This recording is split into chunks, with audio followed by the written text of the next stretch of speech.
Silvana Maldonado, la hija de los administradores del camping a orillas de un lago, y Rodrigo Duarte, su mejor amigo y amor de infancia, vivirán un drama terrible a causa de las humillaciones provocadas por un grupo de jóvenes de familias adineradas, encabezadas por unos villanos de culto, Sarita Mellafe y Axel Schumacher.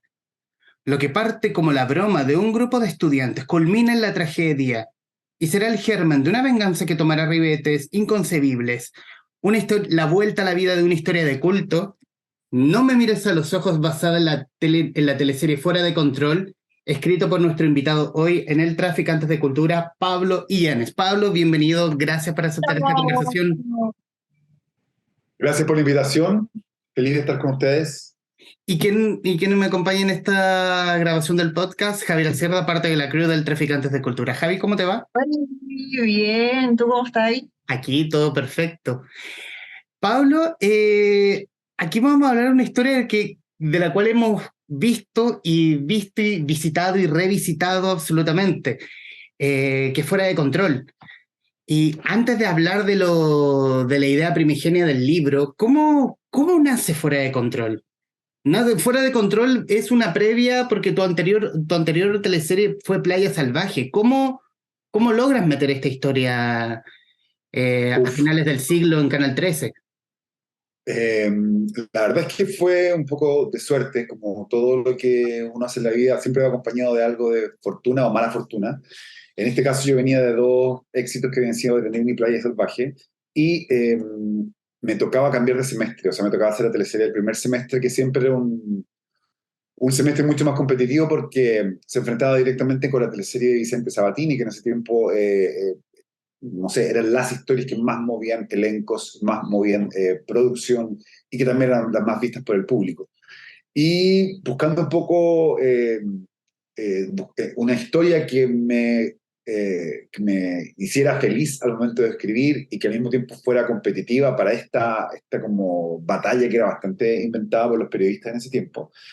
Se me ocurrió que la materia prima de Canal 13 en ese momento, más allá de los viajes al sur o al norte o a distintos lugares de Chile, lo que tenía Canal 13 que no tenía TVN en ese momento eran los grandes clásicos. O sea, La Madrastra, Los Títeres, Alguien por quien vivir, los grandes clásicos de la dramática Canal 13, clásicos que hasta el día de hoy, de esa época por lo menos, TVN no tiene, en mi humilde opinión. En ese tiempo los clásicos eran de Canal 13 y no, yo sentía que no había una suerte como de asumir esa materia prima en términos como de la riqueza que se encerraba para una área dramática. Entonces dije, ¿por qué no homenajear a alguna de esas teleseries a partir del género, por un lado, del melodrama, y por otro lado también a partir de otros elementos que ahí se me ocurrió la estructura? Básicamente lo que yo quería era homenajear Los Títeres, que yo creo que es la mejor teleserie que se ha escrito nunca, apropiarme de la estructura, que eran 12 capítulos en el pasado y el resto de la historia en el presente. En el caso de Fuera de Control son 13 en el pasado y el resto en el presente, y con una historia de venganza.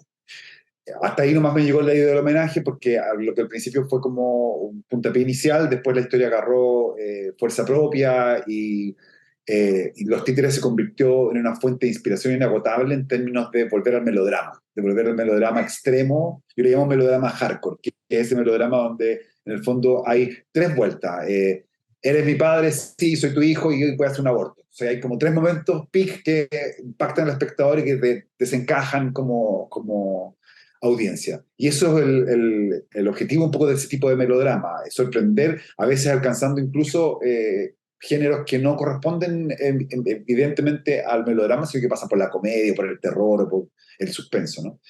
Y justamente con Los Títeres, el complemento, la atmósfera, la ofreció el otro referente principal y como fundamental, que fue Martes 13, la película de 1980 de Sean Cunningham, de la que estábamos hablando hace un segundo, fuera de cámara, O sea, y el cine básicamente, slasher que desencadenó a partir de eso. Pero básicamente es un melo slasher. sí, ¿por qué se siente haber creado las nocturnas sin haber creado las nocturnas? Pucha, no sé, la verdad es que yo no tenía idea que en algún momento iba a existir la posibilidad de hacer teleseries nocturnas en ese tiempo, no, ni siquiera como formato ni como nicho, ni siquiera estaba seguro si iba a poder terminar Fuera de Control. Vivía el día a día y era como, proyecto a proyecto vamos viendo en el camino. Era súper joven y no tenía muchas como aprensiones de convertirme en guionista, ya tenía tres teleseries, pero siempre estaba la idea de volver a ser periodista y de volver a hacer lo que había estudiado. Hasta el día de hoy lo pienso, siempre uno tiene que volver o reinventarse, creo que ahora es mucho más común, pero en ese momento no era tan simple. Pero el formato claramente era un formato que no correspondía al horario, o sea, la teleserie era bastante oscura, con el tiempo yo fui aprendiendo algunos como gajes del oficio, que por ejemplo uno nunca tiene que partir una teleserie de noche. Fuera de Control partí con 3 escenas de noche, una de las cuales era un intento de violación. Todos estos como lugares comunes se fueron después como desvalorizando a lo largo del tiempo con justamente la irrupción de las nocturnas como horario, como formato y como forma de contar historias también. Menos personajes, por lo general miradas sobre la clase alta en el caso de lo contemporáneo y miradas al pasado, pero también sobre algunos elementos de la clase alta. Eh, pero sí, yo creo que Fuera de Control, no diría que fue la primera nocturna, pero sí creo que en términos como de argumento, sí tenía elementos claramente que correspondían a otro horario más de O sea, trasnoche. yo creo que cuando te digo creaste las nocturnas sin haber creado las nocturnas, creo que de manera directa o indirecta, en mi humilde opinión como persona que ve teleseries, así como Javiera, persona que ve teleseries, eh, creo que igual diste la pauta, ¿cachai? Como que cuando se empezaron a plantear el tema de las nocturnas y todo, yo creo que alguien dijo así como, oye, esto igual se hizo antes. Fuera de Control, o sea, era una teleserie distinta, era una teleserie con pinta de serie. Y yo le sumaría a Sí, que la historia era súper jugada porque en el fondo Canal 13 venía de teleseries con mucha luz y de pronto, ¡paf!, te chantó Fuera de Control. Una historia distinta a lo que había hecho, que, que el rating más, rating menos, resulta que sigue siendo una historia recordada hasta el día de hoy.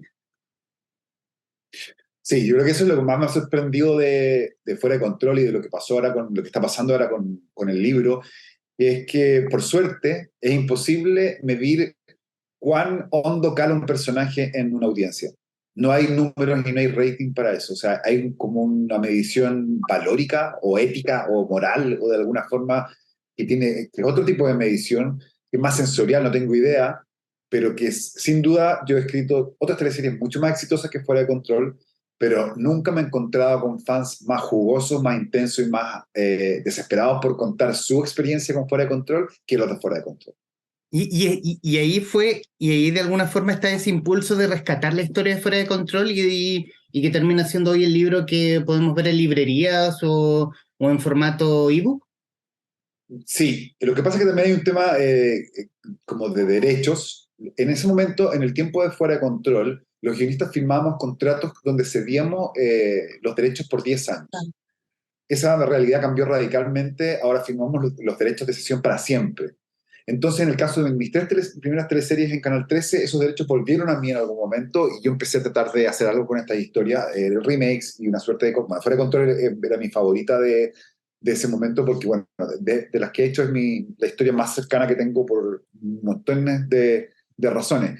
Pero la idea de convertirla en otra cosa, no necesariamente en un libro, siempre me estuvo rondando la cabeza y definitivamente el fandom de Fuera de Control, que tienen redes sociales varias, fueron determinantes a la hora de tomar la decisión de completar esta historia a partir de algo que me diera la libertad de poder tomar las decisiones yo mismo, en el fondo, de no ceder el control y poder como hacerle al mismo tiempo una suerte de premio o recompensa a los fans tan incansables y al mismo tiempo tratar de enganchar a el público y el lector que no había visto la teleserie y que no ve teleserie, que también es muy importante. ¿Y cómo fue darle esa vuelta o revisar ese manuscrito, el libreto de Fuera de Control y, no sé, reacomodar o rearticular algunos personajes si es que hubo ese trabajo?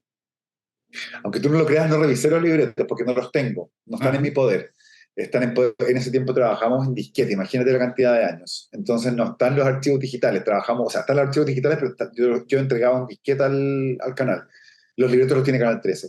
Lo que sí hice fue revisar, los capítulos de Fuera de Control no están disponibles en YouTube, hay muy pocos por ahí y por allá El Facebook de Fuera de Control Fans está abierto como para los que quieran ver los capítulos y ofrecen links de descarga o de bajada. Todo esto absolutamente ilegal, pero es la única forma que existe de verla. También hay la posibilidad de verla con una especie de YouTube ruso que encontré por ahí, donde están todos los capítulos, que son los mismos que suben en la página de Fuera de Control. Y lo que hice fue ver los capítulos cronológicamente como si fuera una primera lectura y me fui dando cuenta de muchas cosas que me gustaban y de otras cosas que me cargaban. Me fui dando cuenta de, bueno, es lo que ocurre cuando uno ve el pasado también y cuando uno ve estas teleseries. Yo siempre he pensado que las teleseries determinan, o sea, funcionan en la medida que describen la coyuntura donde son exhibidas. En el caso de Fuera de Control, yo siento que la historia traspasó la coyuntura histórica porque habla de un tema que es el abuso, el bullying, la discriminación, que tristemente son temas que todavía nos comprometen como sociedad chilena nacional. Es una teleserie, yo creo que de las teleseries que he escrito, es la teleserie más evidentemente local y chilena que me ha tocado enfrentar. Y bueno, yo creo que el éxito que tiene justamente, o este elemento de culto, se debe justamente a eso. Y ese mismo elemento de culto, estaba haciendo memoria de la presentación que tuviste con Javiera Contador, Valentina Cervantes en la historia de Fuera de Control, donde tú haces mención de que, si bien en las anteriores historias nadie recuerda tantos personajes, no sé, de Playa Salvaje o de Adrenalina, pero sí recuerdan a Sarita Mellafe, a Axel Schumacher, a Rodrigo Duarte, a Valentina Cervantes, porque aquí hay.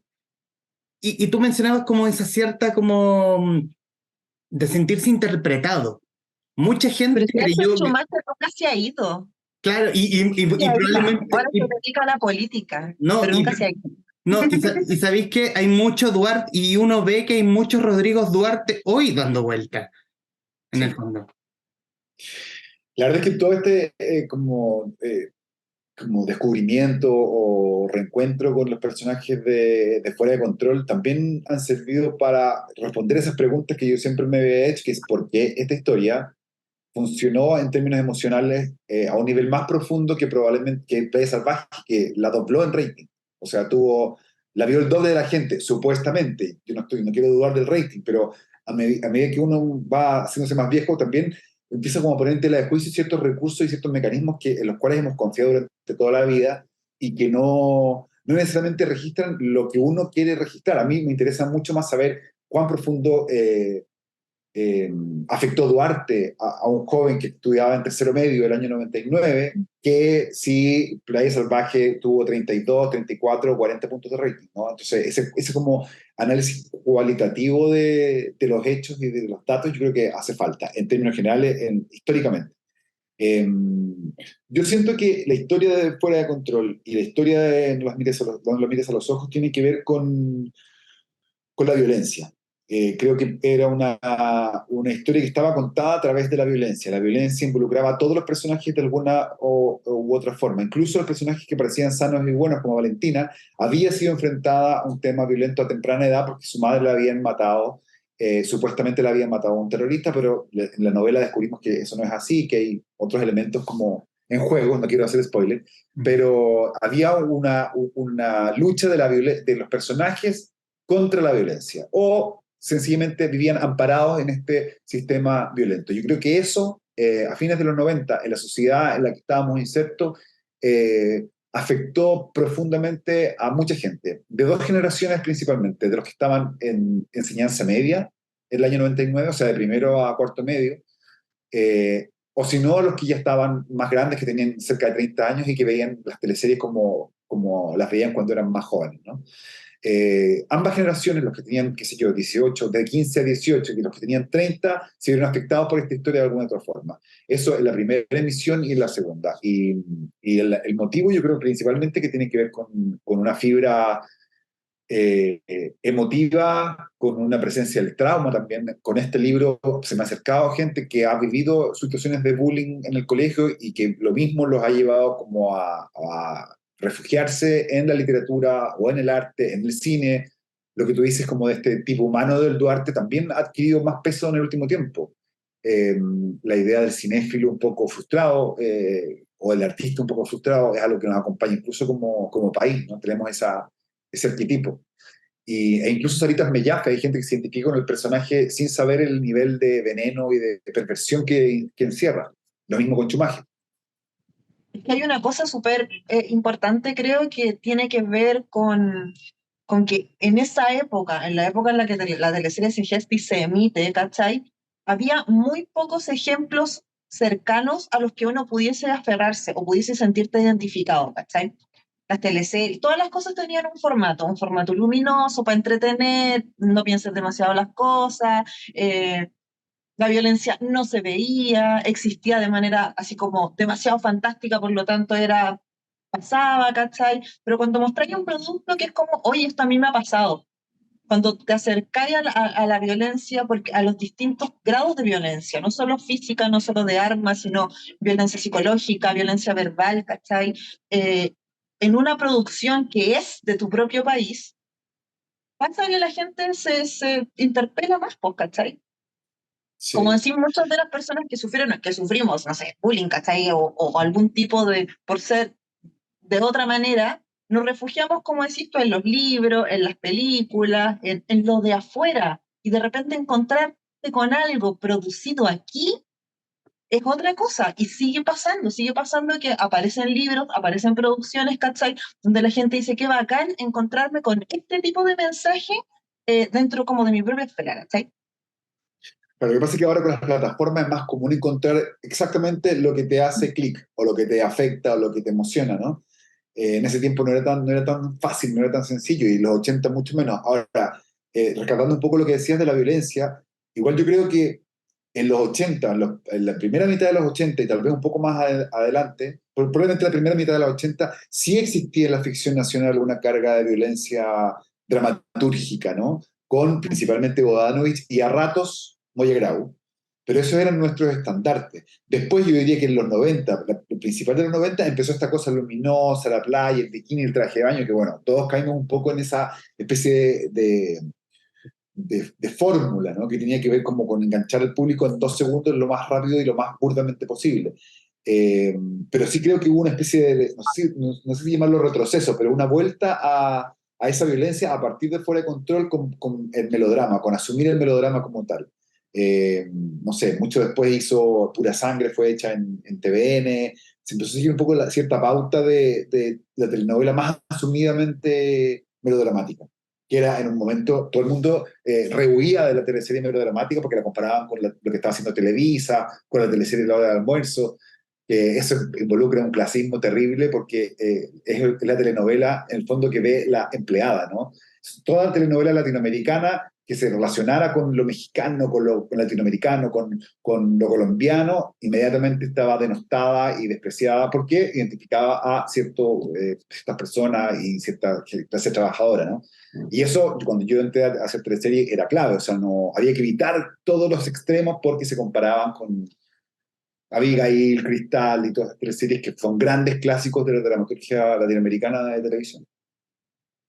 Quiero irme un poco a tomar el tema de la violencia y hacer la comparación obvia entre la violencia mostrada en Fuera de Control y la aquí en el libro. Uno, también hice el trabajo de o buscar en YouTube escenas y uno ve la carga de violencia que para la época era como wow. Pero aquí obviamente, aquí tenemos a un Paulo Illanes más con La Libertad sin Canal 13 de fondo, diciéndote que suavicen las escenas. Aquí fue un gusto, imagino que fue un gusto poder hacer la historia que tú tenías en mente siempre.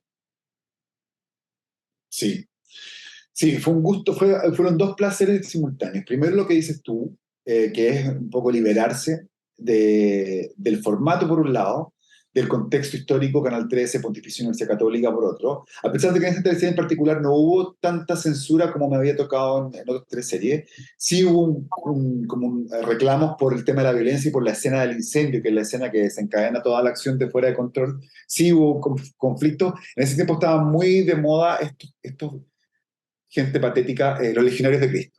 Los legionarios de Cristo se llamaban los que reclamaban.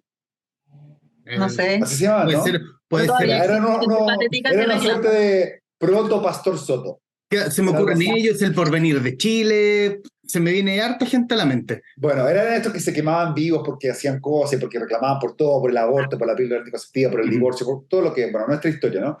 Eso estaba de moda en los 90 y ellos reclamaron porque los jóvenes estaban viendo esta teleserie a las 8. Ahora, bueno, visto desde el hoy, por supuesto que ese horario es horario de protección al menor y no pueden ver escenas violentas y todo eso, a pesar de que, bueno, en las plataformas lo ven igual y peor, pero bueno, no había ¿Qué eso te iba plataforma a en ese decir? momento. O sea, no sé si ponen atención en las cosas que ven los niños. ¿Tú tenés hijos? No. Ya, yo tengo una de 14 que me ilustró en el terror análogo. Yo tenía idea de lo que era el terror análogo y es una cosa, un manjar. ¿Qué es el terror análogo? El terror análogo es cuando se emiten como videos, ¿cachai? O fragmentos de cosas que forman parte de un universo, pero te cuentan solo una parte de la historia. Y tienen como concepto, Mm, es muy interesante. Es un concepto súper Mira, lo voy a interesante investigar. y muy ligado a como al terror de Lovecraft, como al terror cósmico, ¿cachai? Perfecto. Y nada, y llega esta Buenísimo. cabra y me dice así como, no, pero mira. Y yo, ay, ¿de dónde sacaste? Sí, no sé, yo creo que son como otros tiempos y lo maravilloso es que en el proceso de desarrollo de la novela también me fui encontrando con que había la posibilidad de hacer upgrade de todo. Todo se podía actualizar, Mm. todo se podía profundizar, todo se podía complejizar. Y así, bueno, un proyecto que era una novela breve en algún momento, que se llamaba La Diente de Oro, se fue, y que lo iba a publicar casi autopublicado, empezó a crecer, a crecer, a crecer, se empezó a desarrollar, empezaron a salir otros personajes, me empecé como a engolosinar con personajes nuevos también que no aparecen en Fuera de Control, con relaciones que yo había concebido en Fuera de Control que no llegué ni siquiera a presentarle al canal, porque sabía perfectamente que me lo iban a censurar, y esos como plots los desarrollé en la novela de manera libre y mucho más profunda que la posibilidad que tenía remota de hacerlo en la Hiciste teleserie. tu propio remake. Y si mi propio, bueno, eso es lo que, yo supongo que esto es lo que lo que se llama reboot, ¿no? Como una suerte como Hiciste tu reboot propio literario. reboot, claro, claro, perdón, hiciste tu propio reboot. Pero Pero, Pero regio, igual po, tiene qué cosas, por bacán. ejemplo, que me ha costado desarrollar. La novela se divide en dos partes. Una primera parte que es más o menos fuera de control, con estos elementos que agregué y que se profundizaron. Y la segunda parte es absolutamente ajena a fuera de control y ya va de cabeza en el género slasher, en el género del terror y en todo lo que en el fondo era imposible desarrollar en el caso de fuera de control por el contexto, por el horario y por todo lo que sea. Y seguramente por los recursos, de repente uno en su cabeza visualiza cosas, ¿cachai? Que, no sé, ¿Sabes po. qué? Había Mira, mucho más recursos antes que ahora, yo encuentro. ¿te encontráis? Es que a veces Yo me da encuentro que cosa sí, pensar, había menos recursos en términos como pues, tú ahora podías hacer todo digital, toda la claro, explosión y todas esas cosas se pueden hacer pucha, con un programa, pero en términos como de producción, yo siento que había mucho más, o sea, llevábamos gente al lago Yanquihue, no sé, para todos los viajes, se llevaban a todos los personajes, no como ahora que llevan a los protagonistas con suerte y los demás están encerrados, ¿cachai? wow. No, pero claro, yo pensaba, por ejemplo, como a nivel de efectos, ¿cachai? Que Sí, antes, sin duda hay o más sea, posibilidades. ¿cachai? Como que habría, en tu cabeza habría sido algo muy dramático, pero como para el imaginario, o sea, como, ¿cachai? Como para la memoria colectiva habría sido así como fuera de control el gran ejemplo de cine B. Claro, absolutamente, absolutamente, Lo cual porque igual todo, no. sí, yo feliz con el cine B, es mi Sí, mundo. por supuesto, por supuesto. Grandes, grandes títulos han llegado al mundo gracias al cine B y la creatividad. Si las películas, mientras ese cine tiene la ventaja de que mientras menos plata tiene, más invierte en la creatividad del argumento. Como que todas las películas de cine B se hacen con dos Absolutamente. lucas, pero son brillantes, tienen una idea rarísima y unos conceptos Bueno, bacanes. el personaje de Carrie Castro, que lo hacía Claudio Ujú. Conserva en Fuera de Control, en la novela hace una larga descripción de su presencia en el cine directo a video de los 90, donde ella participa en varias producciones de cine de terror. Ay, qué bacán. Aquí yo quiero hacer la ligación con los amantes caníbales, porque aquí yo veo bueno, aquí hay mucho, por ser la historia ambientada entre los 80 y el presente, donde hay mucho datito pop, mucho, una gran banda sonora como la que le entrega Duarte a Valentina, y eso es todo el spoiler que voy a hacer de la historia. Eh, y eso también lo llevo aparejado porque tu anterior obra, publicada con Planeta, Los Amantes Caníbales, tiene también esos datitos de cine. Te diría que esos gustitos del autor mismo, porque esta es mi obra, quiero poner esta película porque calza perfecto con lo que estoy escribiendo respecto de este personaje. Sí, la verdad es que en el caso de Los Amantes Caníbales es una novela absolutamente cinéfila, yo diría que enfermizamente cinéfila, porque conecta a los personajes a partir de, yo ni siquiera diría por el amor por el cine, es por el amor por el fetichismo cinematográfico, por el conservar, por el atesorar, por el ver antes que el otro, por el competir antes de ver una película, no por el compartir, sino por el ser tacaño y egoísta con las películas. Y en ese sentido hay una ansiedad también por el momento de estructurar Los Amantes Caníbales. De mi parte, había una...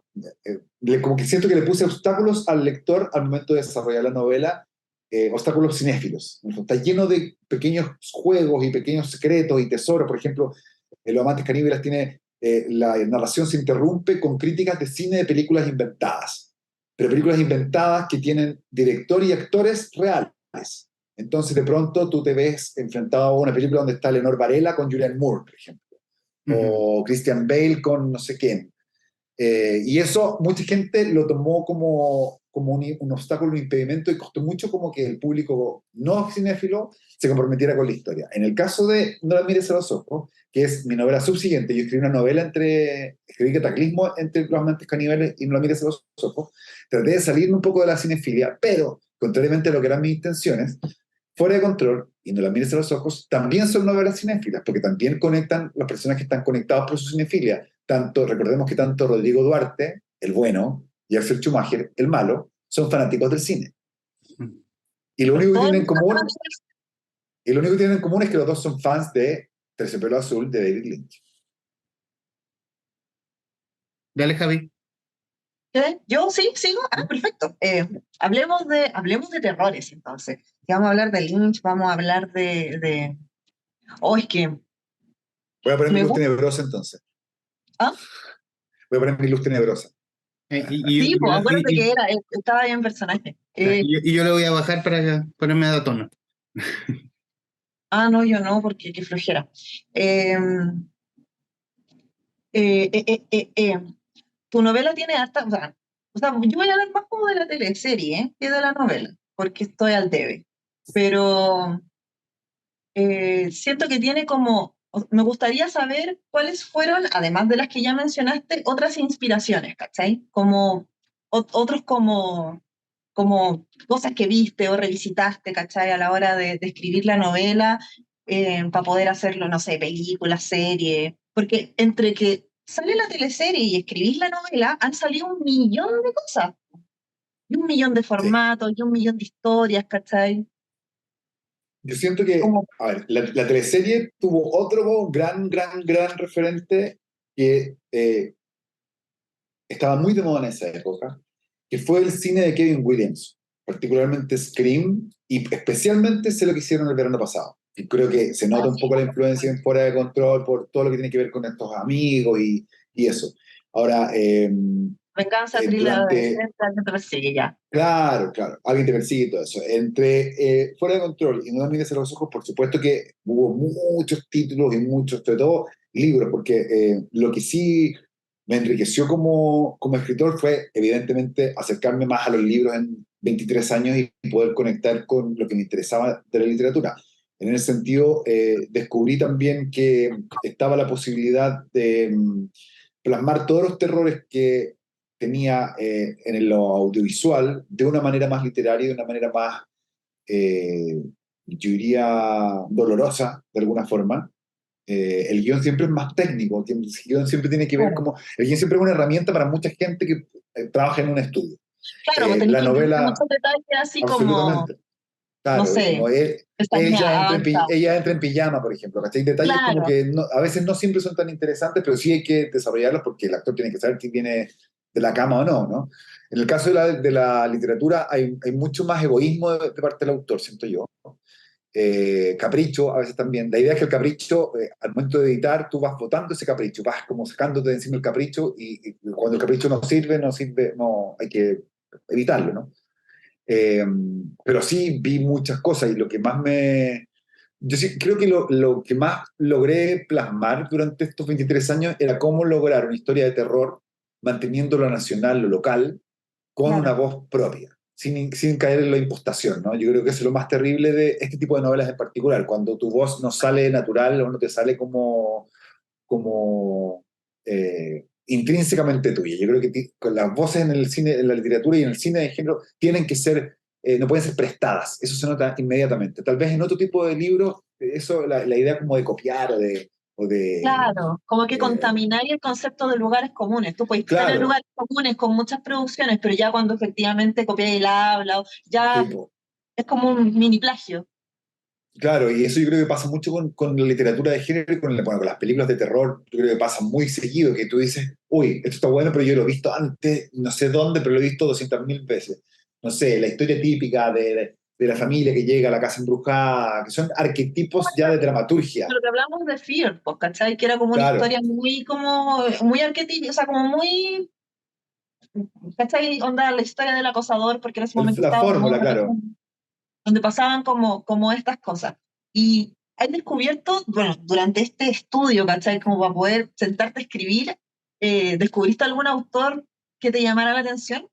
O sea, como, oh, A dijiste, ver, oh, no sé si ¿por te qué no me descubrí, pero leíste? sí, lo que pasa es que yo siempre he sido muy fan de Donoso, siempre, desde ¿Ya? la universidad en adelante, o sea, desde el colegio, desde el Lugar Sin Límite lo leí en primero medio, o en segundo, por ahí. Y de ahí en adelante nunca más dejé de leer a Donoso, pero yo creo que lo volví a leer a los 39, ponte tú, ¿cachai? Hace rato ya, y la mirada para leer a Donoso después de cierto tiempo es distinta a leerlo en el colegio. Y eso me conectó con lo que te hablaba antes, que tiene que ver con la elección de las palabras, con la forma de contar una historia desde lo local, desde lo nuestro en el fondo. Sé que suena horrible, pero desde lo chileno, desde la chilenidad esperpéntica de Donoso, desde ese horror de los monstruos. Eso por un lado. Y por otro lado también la novela negra. Yo no la conocí, no conocía, había leído nada de la novela negra ni en la universidad y descubrí como los grandes clásicos. Particularmente el que más me gusta a mí es Jim Thompson, ese es mi favorito, que es el más degenerado de todos porque es un tipo que es muy depravado en su forma de contar, muy sucio también. No sé si me gusta mucho su forma de contar o su elección de palabras o su prosa, ¿no? Pero sí las historias creo que no son incomparables con el resto de la literatura negra y con otras historias como de la época. Creo que no se cuida por nada y eso me gusta mucho. Eh, Eso, bueno, y Stephen King también, que siempre he seguido su obra, que tiene... También me pasó que no había leído nunca Carrie, a ¿Ya? pesar de ser fanático de la película. Nunca había, o la leí cuando era muy chico, no me acuerdo mucho. Y también King tiene eso que respeta y le pierde el respeto a la forma de contar de una manera muy exquisita, creo yo. Que su voz, yo creo que tiene, por supuesto, tiene novelas mejores que otras. Y no sé, ahora leí la última novela suya, después una novela cortita que no me Ah, entusiasmó ya, mucho yo pensé porque que también que siento fue que esa cuenta de hadas. sí, esa es la que apareció recién. La anterior, como que está tirándose un poco al mainstream y hacia más enganchar al lector más joven. Esa es la impresión que tengo yo. Pero a Sí, mí el totalmente. Stephen King de Carrie, el Stephen King de Christine, de Cementerio de Animales, y Misery. sobre todo el de Misery, el de Resplandor, ese es el Stephen King que me gusta y el que siento que, en el fondo, hay que leer antes de leer el Stephen King posterior. Ese es el Stephen King que me interesa a mí como autor, que es el Stephen King que parte Carrie con una nota periodística, por ejemplo, ¿sí? O Claro. que parte que no le tiene miedo al diálogo, que no le tiene miedo a romper de repente la narración para hablar de otro personaje. Claro, y Esa libertad que tiene que te transmite como el ánimo de los personajes. Por ejemplo, yo tengo súper marcado de que Misery, las primeras páginas, cuando el compadre va manejando, ¿cachai? Te transmite que está muy deprimido y es muy difícil Sí, leerlo, sí, ¿cachai? Porque te sí. deja así como... Y es un texto, no sé, por las primeras 5 páginas. Sí, Pero lo que único de que le repente algo reclamo lo va aquí pensando, ¿cachai? Y es como, oh, qué baja, oh, qué terrible. Lo único que le reclamo a King es lo mismo que me gusta, que estoy súper de acuerdo con lo que acabas de decir, que tiene esa mirada del perdedor, pero del hombre perdedor, porque los personajes Ah, sí. femeninos de Stephen King siempre están al debe, siempre son como bosquejos de algo que es potenciado por un hombre o marido, por un hermano, por un padre, casi siempre por un marido. Pero si tú ves El Resplandor en adelante, siempre hay un asumir el heteropatriarcado de una manera bien como burda, ¿no? Yo creo que ahora último las novelas nuevas hay una búsqueda distinta, pero sin duda la idea del perdedor heterosexual, macho, Yo completo. creo que Stephen King igual escribe como sobre sí mismo, ¿cachai? Como que esas primeras novelas y todo, igual era mucho más fácil representarse como personaje, como imaginarse en estos distintos roles, ¿cachai? Que poder asumir otro, que poder asumir otro como Sí, un rol claro. femenino, que es mucho más difícil. De hecho, como que cuando se nota mucho ponte tú en la novela romántica escrita por hombres, que es muy burdo todo, pues, ¿cachai? Como que todas las mujeres quieren un hueón que les regale chocolates, y es como, no, No pero ya, sé. bueno, Nunca leí una novela romántica escrita por un hombre, creo yo. yo creo que sí y no, ¿cachai? Yo creo que sí Puede he leído ser. cosas románticas escritas por hombres, no, pero sí, y es una visión muy Pero Dickens, por intelectual. ejemplo, se llama novela romántica actualmente, ¿no? ¿Cómo? La- no sé, Grandes Esperanzas sería una novela romántica actualmente escrita por un hombre, ¿no? Puede ser. Puede ser. No, pero claro. Por ejemplo, mira, si queréis como encontrar una voz femenina, ¿cachai? Como que te haga, o sea, como que en el fondo se ponga como en esa parada, busca a Mariana Enríquez. Es Ah, una no, sí, escritora leí a Mariana argentina Enrique, me que encanta, es me encanta. maravillosa. Es Y de hecho, maravillosa. ella tiene como distintos compilados de cuentos. En mi opinión, mi favorito es Las cosas que perdimos en el fuego. La leí maravillosa. Acabo de Es, terminar nuestra parte de la noche. es Y la que estoy leyendo ahora, Samantha. Samantha, estoy leyendo Kentucky's, Samantha de Schweblin. Samantha Schweblin. Me tiene alucinado, todavía no lo termino, pero me tiene ¿Leíste alucinado. Kentucky? Kentucky, eso lo estoy leyendo ahora. Ya, Los Fervis, me encanta, es Es maravillosa. increíble, Yo increíble. descubrí a Samantha Schweblin en pandemia. Entonces, a veces pasaba, porque por ejemplo, en la biblioteca pública digital, que es una biblioteca gratuita, eh, tú podías encontrar Kentucky en audiolibro. Entonces, yo me acuerdo que estaba trabajando y en vez de poner música o un podcast, puse ese audiolibro. ¡Oh, qué loca!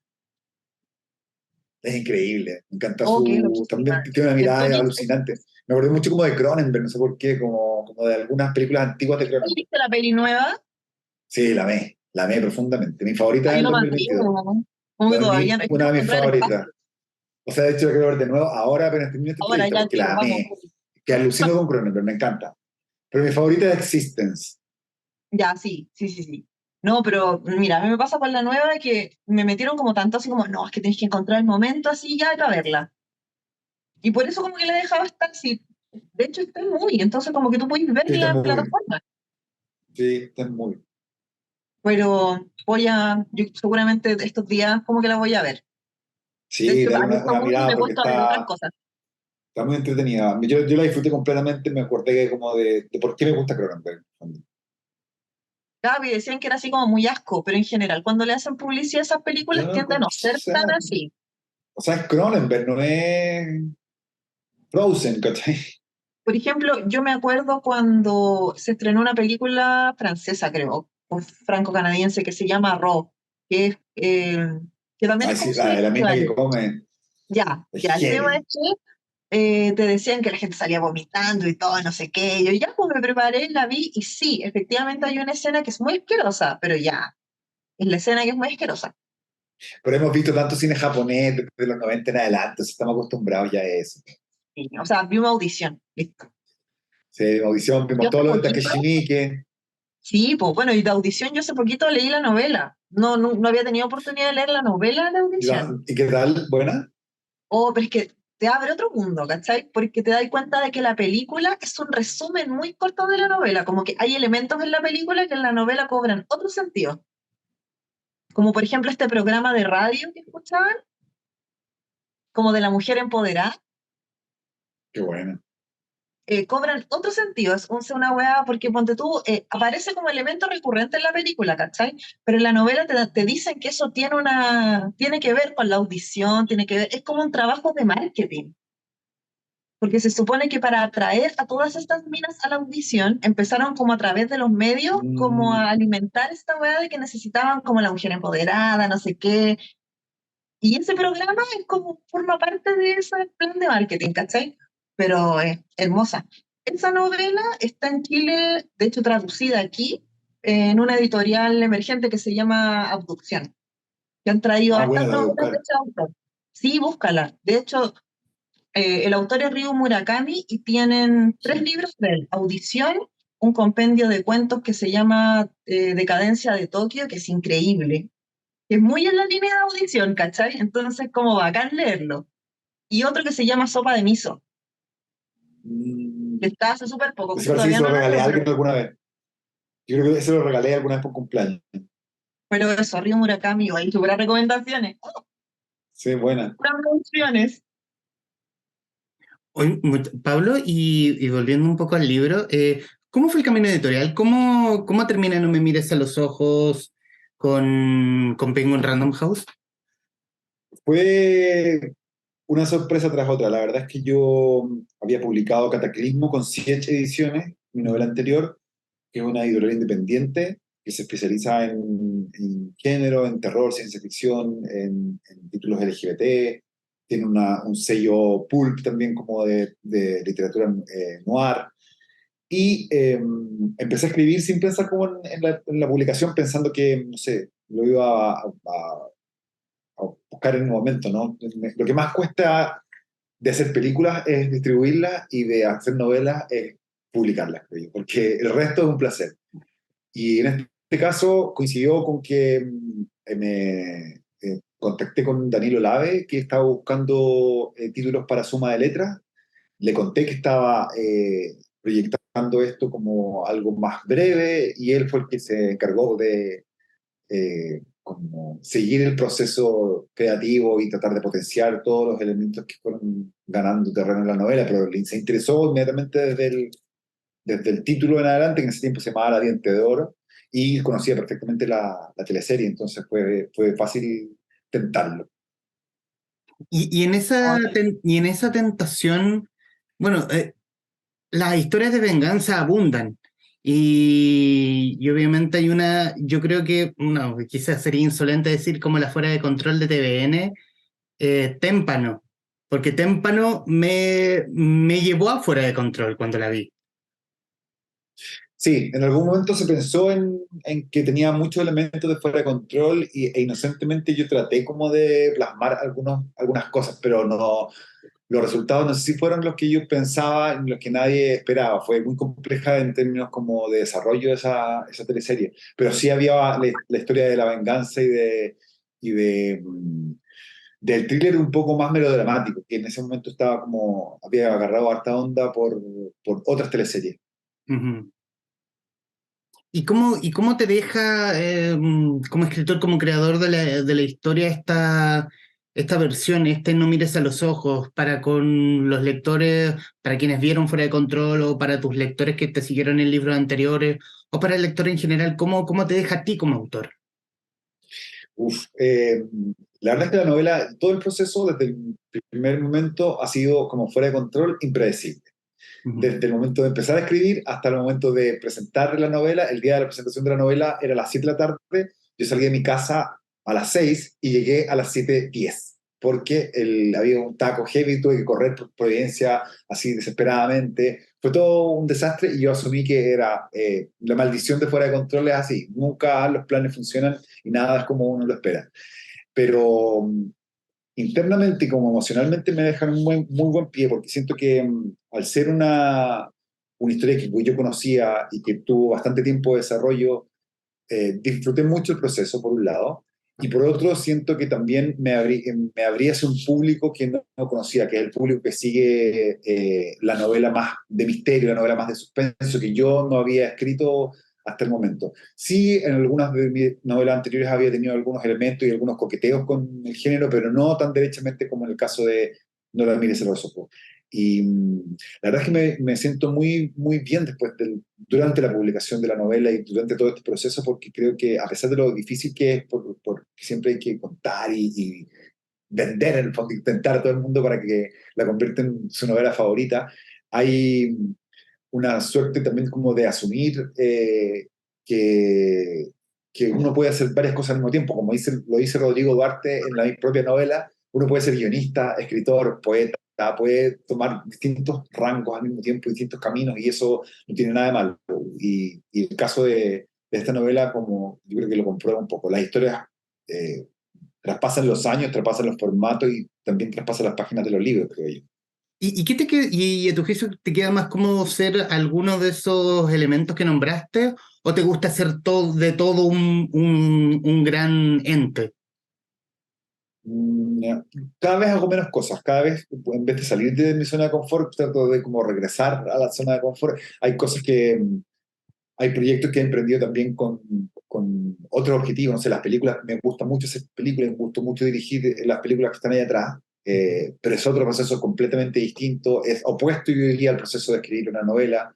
El trabajo del cine tiene que ver con la colaboración, con el escuchar, y yo creo que es una suerte como de apostolado en términos de voluntad y de dedicación.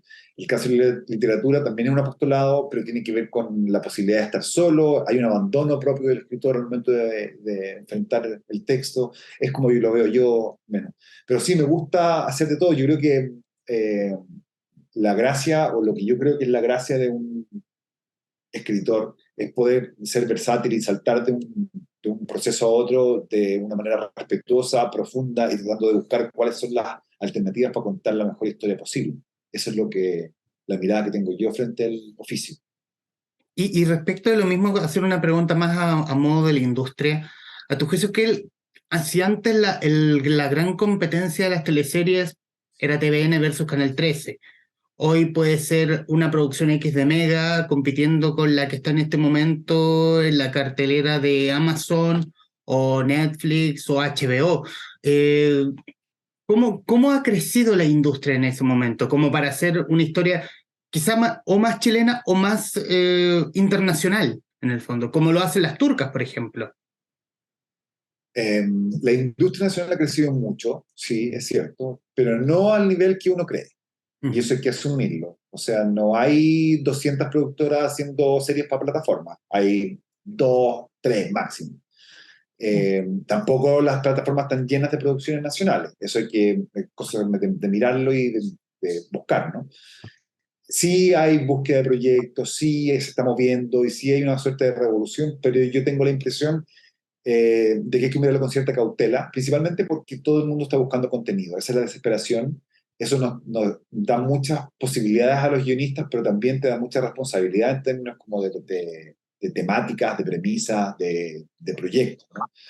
Y sobre todo de qué serie quieres contar. Yo creo que hay muchísimas series, demasiadas, que no conoce nadie y que ni siquiera te enteraste de que se estrenaron. Eso yo creo que es el peor destino para una serie.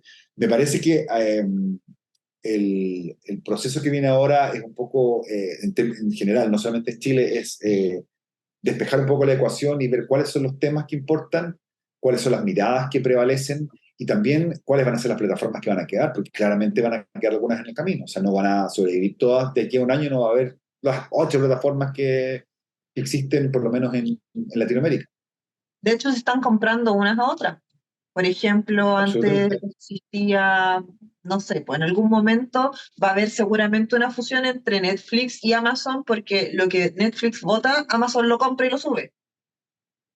¿Cachai? Bueno, es una forma de trabajo también. Yo creo que hay una suerte, el momento de efervescencia es ahora. Y de aquí a un año, de aquí a 2 años, yo creo que va a tender hacia la baja y va a pasar lo que dices tú. Pero yo creo que uno como guionista tiene que estar pendiente de estos procesos, tratar de actualizarse a los cambios. Eh, sí, yo creo que hay ciertas verdades. O sea, los formatos largos están un poco en baja. La teleserie de 150.000 capítulos, yo creo que no, de partida es muy caro, y por otro lado las teleseries de 60 o de 40 se ven igual y generan la misma audiencia No, ahora la y moda las es pueden hacer dividir las cosas mejor. en temporadas. Claro, pero no todo el mundo tiene la posibilidad de hacer las cosas en temporada, porque todavía tiene que sobrevivir desde la Claro. abierta, en muchos países todavía, incluyendo Chile, por supuesto. Ujú.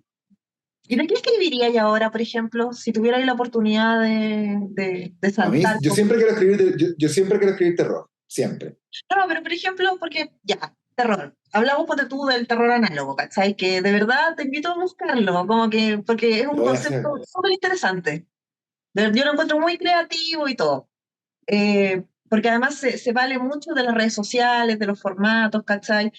Eh, Hay web series incluso que son, por ejemplo, hay una que se llama The Walden Files, que es como, empieza como el video introductorio de una pizzería, una cosa así. Es como ese video que le ponen a los trabajadores, como bienvenidos a tal parte, y es como el primer capítulo y es como en VHS y todo. Eh, pero no sé, pues, por ejemplo, las grandes temáticas que yo creo se vienen ahora son, ponte tú, el metaverso. El metaverso está súper de moda. Qué cachado. No sé, pues, Eh, no sé si el metaverso se puede hacer, siempre como para escribir. Creo se que agarra tal cual. no he estado tan arriba del metaverso, pero por lo general siempre Terror lo y que escribí metaverso. Ahí se ¿Ah? juntan. siempre lo que siento, siempre la tendencia a escribir thriller, me gusta mucho el thriller. No sé, el último que escribí fue un thriller erótico, por ejemplo, y me gustó mucho la experiencia, lo pasé súper bien. Eh, es un género que no me había tocado anteriormente con ese apellido, entonces, no sé, me gusta experimentar en general. Ahora estoy escribiendo una comedia, lo cual también me tiene muy entusiasmado. Una comedia donde todos mueren. Ah, Bueno, también existen. por supuesto. Pero, por ejemplo, no sé, pues, otra cosa que está como de moda en de los formatos asiáticos, ¿cachai? Que como que van y vienen dentro de lo occidental. Y ahora Claro. está como este formato de thriller como de colegio, que encuentro que igual es súper interesante, Súper, súper interesante. porque además ahí se viven cosas como todo el bullying y todo, y de manera mucho más descarnada. Porque de alguna manera los colegios son una especie de burbuja, ¿cachai? Donde suceden muchas cosas. Pero nada de lo que ocurre en Andalucía se compara a lo que me acabas de decir. Pablo, en los minutos que nos quedan de esta conversación, hablar del futuro y en lo próximo, ¿qué podemos decir de Perfil Falso? Una historia que estás Bien, ahí preparando, está. una historia colombiana que estás preparando para Netflix. No, estoy preparando, ya se terminó, ya se grabó. Sí, está preparada. Eh, Está preparada ya. Sí, no puedo contar mucho, se estrena el próximo año, no sé en qué fecha todavía, pero me tiene muy contento. Es un thriller erótico y en Ay, ese es Colombia. el príncipe erótico. Sí. Ay, pero me agrada el concepto. No sé, para mí ha sido un descubrimiento por eso había visto Sliver, por eso había visto Bajo Instinto y toda esa camada de Claro, películas ahora lo entiendo bastardas todo. de la época. Ujú. Pero Y, nada, son hijas de su época. y algo de lo que estés escribiendo, tanto libros, producciones, no sé, Estoy el mundo haciendo, mega. estoy en varios proyectos de series en plataforma, Ujú, algunos más avanzados que otros, por lo que viene ahora es justamente eso, ya que me preguntabas por la industria, es el trabajo del guionista, paralelamente estar con un perro adelantando, con otro para acá, con otro allá. En este caso estoy con varios perros al mismo tiempo, en esta carrera como de galgos, que son las plataformas. Pero eso es por un lado, y por otro lado estoy escribiendo una novela para el próximo año, también con Suma, ujú. que me tiene muy contento, que es una novela negra, volver un poco también al género y no sé si tanto como lo que hice en No la mires a los ojos, pero sí una mirada distinta que me tiene muy contento. Eso por ahora. Y Pablo, en los minutos que nos quedan de esta conversación, estos minutos finales son tuyos para que diga lo que guste respecto del libro a los fanáticos de Fuera de Control. Por favor, la pantalla es suya. Lo que, en el fondo lo que trato de decir siempre es que esta novela fue concebida, por supuesto, para los que vieron Fuera de Control el año 99 y el 2004, creo que la repitieron en su repetición, o en sus repeticiones, para los que la vieron después en YouTube, para los que se apasionaron con el personaje de Rodrigo Duarte, que son muchos, yo lo sé, y también para los que odiaron a Sarita y Axel. Para todos esos que esperaban la venganza de Silvana, esta es la novela que tienen que leer, pero también para el otro público, para el lector que es más asiduo a las novelas de misterio, de suspenso y también de terror, y que no han visto teleseries ni siquiera Fuera de Control, también creo que es un buen título. Es una novela voluminosa, yo lo sé, pero es una novela que se lee muy rápido, que está estructurada, concebida y desarrollada como si fuera una serie. No sé si en Netflix o de Amazon, pero sí una serie con finales de capítulo, con inicios de capítulo, con mini historias dentro de cada capítulo que pueden servir también para poder avanzar. Y por supuesto con un desenlace que espero que nadie se le ocurra spoilear por ahí en las redes sociales. O sea, primero decir que gusto volver a título personal, que gusto volver a leer a Pablo Illanes.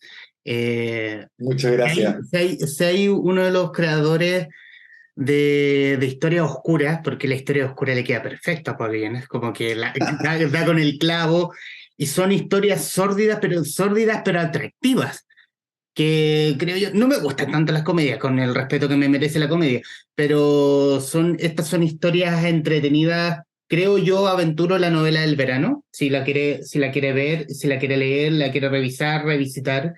No me mires a los ojos, basada en la icónica Fuera de Control, escrito por nuestro invitado Pablo Illanes, quien muy amablemente conversó con la guarida de los traficantes de cultura. Pablo Illanes, gusto y placer.